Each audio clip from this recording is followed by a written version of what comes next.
देखिए खान लो देखते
बसवा वीडियो घर सहित बसिक शो देखा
अच्छा आगू बसिया ना आगे व्यवस्था भल लगे अरे एठी से भल लगे ना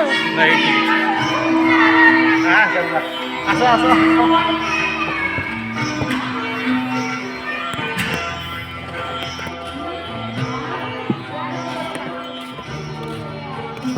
भारतवर्ष है जिसे दुनिया का विश्व गुरु के रूप में जानती है।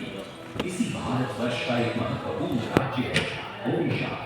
प्राचीन काल में ये कलंक के नाम से विख्यात रहा। सूर्य की पहली किरण किसी प्रदेश के एक कोण पर पड़ती है। इसी स्थान पर कभी संसार का सबसे भव्य और विशाल सूर्य मंदिर बनवाया गया था।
पुरातात्विक दस्तावेज के तौर पर संग्रहित पुस्तक मादरा पांजी और बारह चकड़ा में उल्लेख है कि 13वीं सदी में गंग वंश के राजा लांगुला नरसिंहदेव ने इस सूर्य मंदिर का निर्माण करवाया।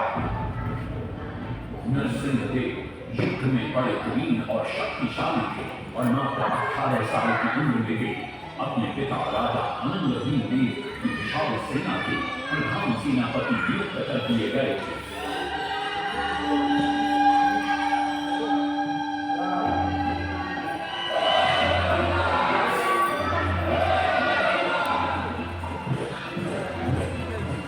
सेनापति बनने के बाद नरसिंहदेव ने अपने कुशल नेतृत्व से दक्षिण के कई आक्रमणकारी राजाओं को युद्ध में हराया।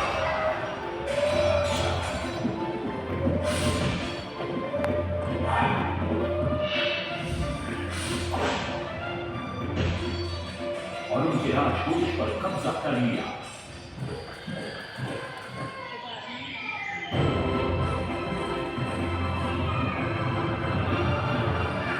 तत्पश्चात उन्होंने विजय पूजा, जिसे आज हम वारंगल के नाम से जानते हैं,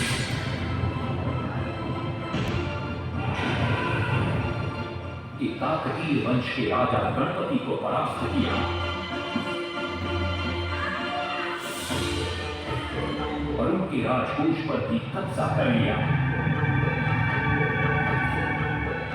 3 वर्षों तक निरंतर युद्ध के पश्चात जब वे बहुत सारी धन संपदा लेकर करीब लौटे तो राजमहल में उनका भव्य स्वागत हुआ।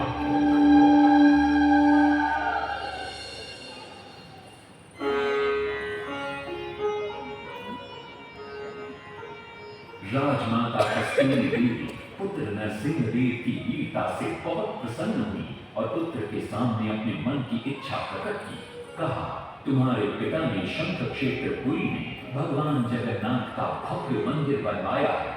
मैं चाहती हूँ कि तुम पद्म क्षेत्र कोणार्क में उससे भी भव्य और विशाल सूर्य मंदिर बनवाओ। किंतु नरसिंहदेव माता से प्रति प्रश्न करते हैं, सूर्य मंदिर ही क्यों, और वो भी कोणार्क में? तब राजमाता कस्तूरी देवी बतलाती है, द्वापर युग में भगवान श्री कृष्ण के पुत्र सांब बड़े ही सुंदर और सुकुमार थे। वो नारद मुनि को चिढ़ाया करते थे। एक दिन नारद मुनि ने सांब को सबक सिखाने की योजना बनाई और उन्होंने सांब की सुंदरता की प्रशंसा कर उन्हें गोपियों के साथ जल क्रीड़ा करने को उकसाया। वहीं दूसरी तरफ भगवान श्री कृष्ण को जाकर कह दिया कि सांब अपनी मां समान गोपियों के साथ जल क्रीड़ा कर रहा है। श्री कृष्ण इस बात से बहुत क्रोधित हो जाते हैं और वे सांब को श्राप दे देते हैं, जिस सुंदरता का तुम्हें अभिमान है वो तत्क्षण नष्ट हो जा।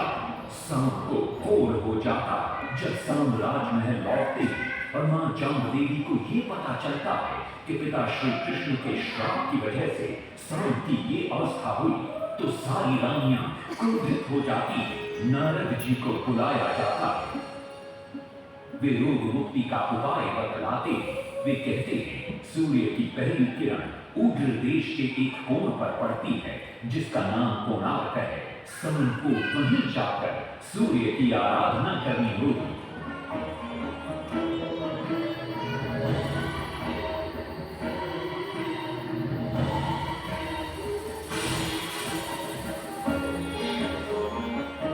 बहुत ही लंबी और कठिन यात्रा के पश्चात सांब अपने सैनिकों और सेवकों के साथ कोणार्क की चंद्रभागा नदी के तट पर पहुंचते हैं और नित्य प्रातः स्नान के बाद सूर्य की आराधना आरंभ करते हैं।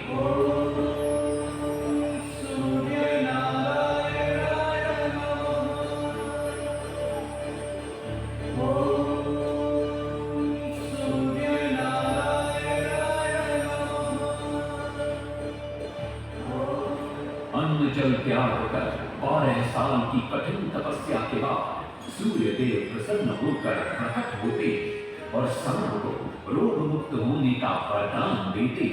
पुत्र, आज रात्रि के चतुर्थ प्रहर में स्नान करते समय नदी के तल में तुम्हें एक वस्तु मिलेगी। वो मेरा ही प्रतिरूप होगी। उसका स्पर्श पाते ही तुम इस घोर रोग से मुक्त हो जाओगे।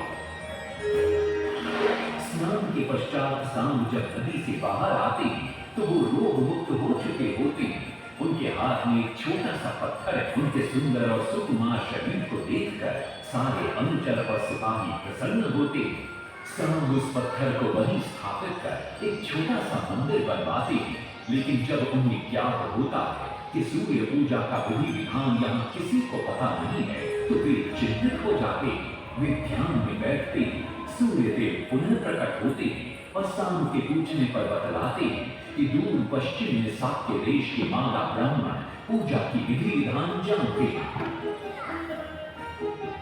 सांब साक्य देश की ओर निकल पड़ते हैं, जो आज का ईरान है। महीनों की लंबी यात्रा के बाद सांब 18 मादा ब्राह्मण परिवारों को साथ लेकर कोणार्क लौटते हैं और सूर्य मंदिर में पूजा शुरू हो जाती है। राजमाता कस्तूरी देवी नरसिंह देव को बतलाती है कि विवाह के कई वर्षों बाद तक जब हम निसंतान थे, मैंने भी उस सूर्य मंदिर में पूजा अर्चना की और तुम पुत्र रूप में मुझे प्राप्त हुए। माता की बात सुनकर नरसिंह देव मां को कोणार्क में संसार का सबसे भव्य और विशाल मंदिर बनाने का वचन देते। सदाशिव सामंतराय महापात्र, जो शिवई सांतरा के नाम से लोकप्रिय थे, वे अपने सहयोगी बीसू महाराणा के साथ मंदिर का प्रतिरूप बनाते और नरसिंह देव के समक्ष प्रस्तुत करते हैं। नरसिंह देव मंदिर का प्रतिरूप देखकर अभिभूत हो जाते और शीघ्र मंदिर निर्माण कार्य आरंभ करने का आदेश देते। बड़े-बड़े पत्थर लाए गए, जितने पत्थर डाले गए सारे टूट गए। पानी को डाला, उसमें डाले गए, नहीं पता डाला, सारे टूट गए। सिर्फ सांतरा हुए परेशान, इस विधि मंदिर बने। सिर्फ सांतरा हुए परेशान, इस विधि मंदिर बने। एक दिन वे चिंतामणि कोणार्क लौट रहे थे, तभी उन्हें प्यास महसूस हुई। उन्हें पास ही में एक कुटिया दिखाई पड़ती है, जहाँ एक बूढ़ी औरत से उनकी भेंट होती है। शिवई सांतरा पानी मांगते थे। बूढ़ी औरत पानी के साथ गरम गरम भोजन भी लेकर आती है। वे थाली के बीच में हाथ डालते हैं, जिससे उनका हाथ जल जाता है। तब वो बूढ़ी औरत मुस्कुराकर कहती है, तुम तो शिवई सांतरा की तरह बीच से भोजन उठाकर खा रहे हो। ये सुनकर शिवई सांतरा को अपनी भूल का एहसास होता है। माता रामचंद्री ने उपाय सुझाए, समझे सिर्फ सांतरा।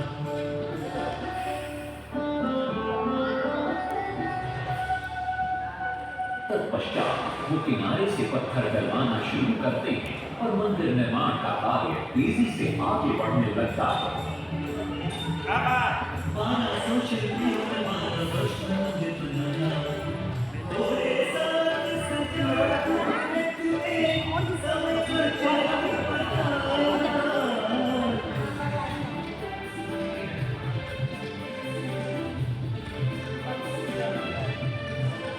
दूसरी तरफ कलिंग के उत्तर के राज्यों के नवाबों के बार बार राज्य पर आक्रमण हो रहे थे। इन आक्रमणों से क्रोधित होकर नरसिंह देव अपनी विशाल सेना को लेकर युद्ध के लिए निकल पड़े।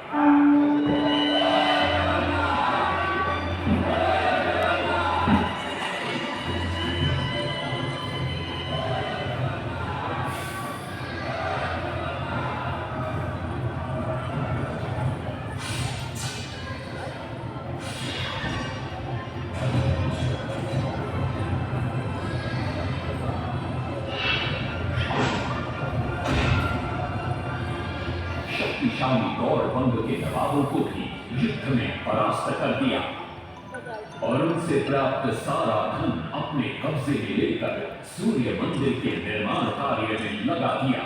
1200 कारीगरों के अथक प्रयास से 12 साल बाद विशाल और भव्य सूर्य मंदिर बनकर तैयार हुआ। उस समय के लोगों में वास्तु शास्त्र, ज्योतिष शास्त्र और खगोल शास्त्र का जो ज्ञान था, उसे देखकर आज के बड़े बड़े वैज्ञानिक भी आश्चर्यचकित रह जाते हैं।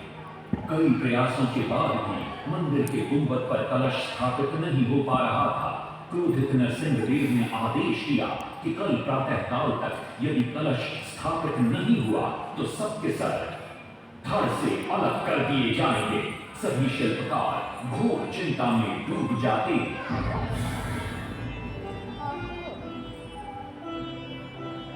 दूसरी तरफ मुख्य शिल्पकार बीसू महाराणा का 12 साल का बेटा धर्मपद सूर्य मंदिर के प्रतिरूप पर कलश बिठाकर प्रसन्न होता है और मां के सामने अपने पिता से मिलने की इच्छा व्यक्त करता है। मां अपने बागीचे के पेड़ पोटली में बांध कर देती है और कहती है, अपने कुत्ते बलिया को साथ लेकर कोणार्क जा। बलिया अपने मालिक को पहचान लेता है और बीसू महाराणा से लिपट जाता है। धर्मपद अपने पिता को प्रणाम करता है और अपना परिचय देता है। सबको चिंता में देखकर वो अपने पिता से इसका कारण पूछता है। कारण जानकर धर्मपद कहता है, अगर आप आज्ञा दें तो मैं मंदिर के गुंबद पर कलश स्थापित कर सकता हूं। श्री सांतरा धर्मपद को अनुमति दे देती है। धर्मपद गुंबद पर चढ़ जाता है और कुछ ही समय के प्रयत्न के पश्चात वो कलश को स्थापित करने में सफल हो जाता है। गुंबद पर कलश स्थापित होते ही नीचे गर्भगृह में चारों दिशाओं में लगे चुंबकों के आकर्षण से सूर्य महाप्रभु की मूर्ति शून्य में स्थापित हो जाती है। सब धर्मपद को कंधे पर बिठाकर खुशी से नृत्य करने लगते हैं। तभी कुछ कारीगर इसका विरोध करते हुए कहते हैं, अगर सुबह राजा को ये पता लग गया कि इस बच्चे ने कलश को स्थापित किया है तो किसी का बचना संभव नहीं है, इसलिए धर्मपद को मरना होगा। इस बात से श्री सांतरा बड़े क्रोधित हो जाते हैं। भीषण वाद विवाद छिड़ जाता है।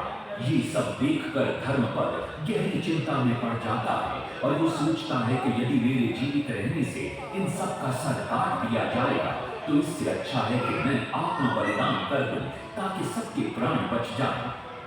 और उसी पल धर्मपद नवनिर्मित सूर्य मंदिर के शिखर पर चढ़ जाता है।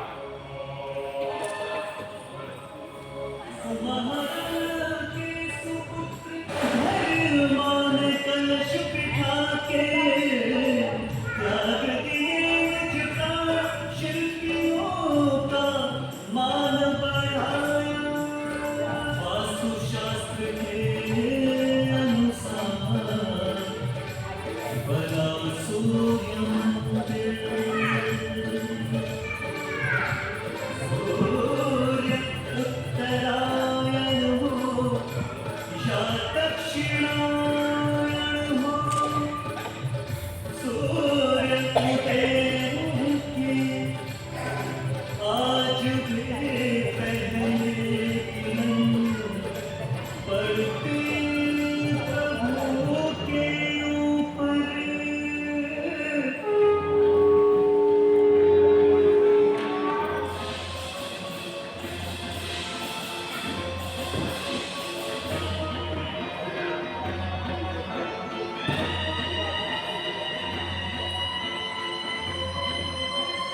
तभी वहां नरसिंह देव भी आ पहुंचते हैं।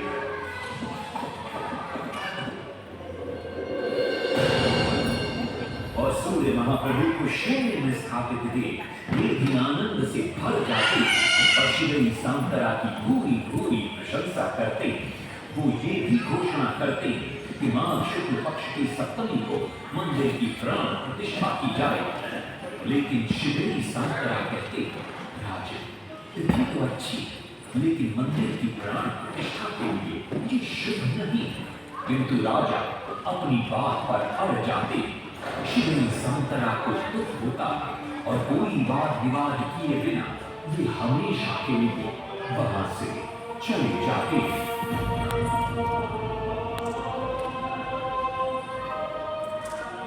पूर्व निर्धारित तिथि पर मंदिर की प्राण प्रतिष्ठा संपन्न होती है।